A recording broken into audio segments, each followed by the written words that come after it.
नमस्ते दोस्तों, आज हम एक बहुत ही दिलचस्प टॉपिक के बारे में बात करेंगे जिसका नाम है लीनियर रिग्रेशन।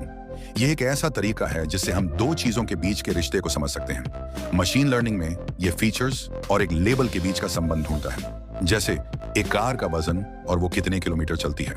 स्क्रीन पर डेटा टेबल दिखता है।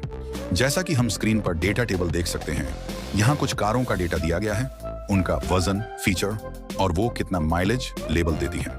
हमने इस डेटा को एक ग्राफ पर प्लॉट किया है। स्क्रीन पर पहला ग्राफ दिखता है जिसमें केवल पॉइंट्स हैं। जैसा कि हम स्क्रीन पर ग्राफ देख सकते हैं, जैसे जैसे कार का वजन बढ़ता है उसका माइलेज आमतौर पर कम होता जाता है। स्क्रीन पर दूसरा ग्राफ दिखता है जिसमें एक सीधी लाइन खींची हुई है।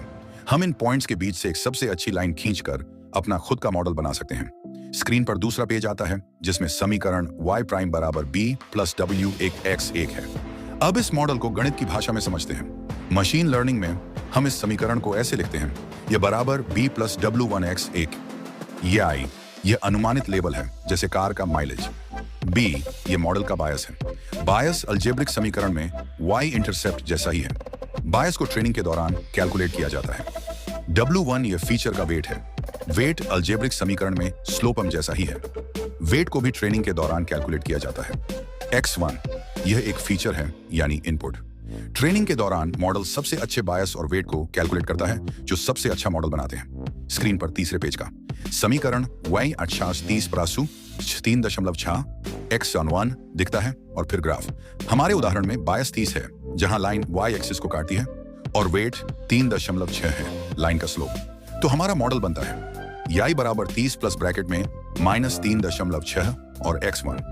इस मॉडल का उपयोग करके हम अनुमान लगा सकते हैं कि 4000 पाउंड की कार का माइलेज 15.6 मील प्रति गैलन होगा।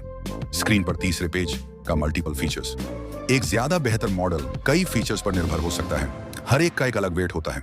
उदाहरण के लिए, एक मॉडल जो 5 फीचर्स पर निर्भर करता है, उसे इस प्रकार लिखा जाएगा, y बराबर b plus w1x1 plus w2x2 plus w3x3 plus w4x4 plus w5x5। ये फीचर्स हो सकते हैं इंजन डिस्प्लेसमेंट, एक्सेलरेशन, सिलेंडरों की संख्या और हॉर्स पावर।